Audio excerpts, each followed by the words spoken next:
We want to acknowledge Dominion Harbor Group for sponsoring this segment.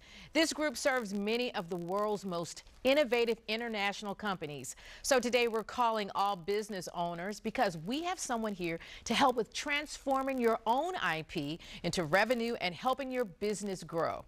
Joining us now is Chief Executive Officer David Pridham. Welcome. Hi, thank you so much for having me.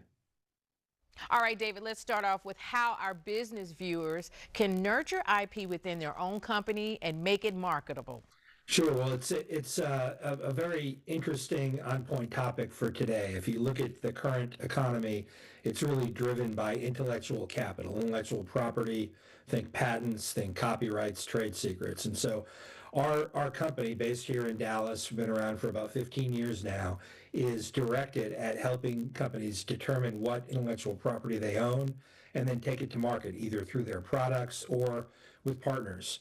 David, how can you determine what your company's existing IP is worth and over how much time?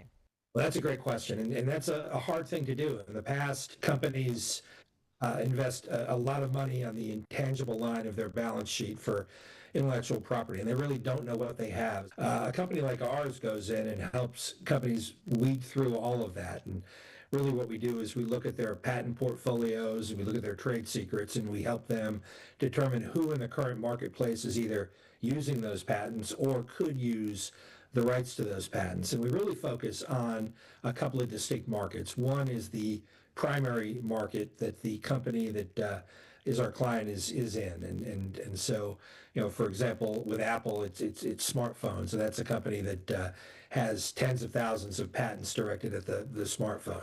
I understand that Dominion Harbor recently acquired the patents assets of Dolby. What does that mean for your company and for businesses who might want to take advantage of Dolby's unparalleled IP? Well, it means for us that we now have 18,000 patents under management that we currently own. And Dolby, the Dolby acquisition was about 4,000 patents. And it allows us to go to companies both here in the U.S. And for U.S. companies entering overseas markets and help them find footholds in markets. It really helps us allow for our clients to enter new markets and expand within the markets that they're currently in. Now, how can companies market and license their IP, creating a new revenue source? Well, what we do is we either sign up clients or portfolios, we evaluate the portfolio, and then we approach companies in that market. And we say, look, we've got this great new portfolio, for example, in the battery space from one of our clients, Panasonic. And we say, okay, we've got a couple of thousand patents, and you can use them to enter maybe certain Asian markets, or maybe enter into the U.S. market with U.S. patents, or the EU. And we build a business case because that's really what this is all about. But because this new economy is all about intellectual capital, all about intellectual property, the ability to license underutilized patents and trade secrets is really important. And it's really all that we do. Please talk about how companies judge the value of IP from other sources and the best negotiating strategies to license IP that can help grow their business.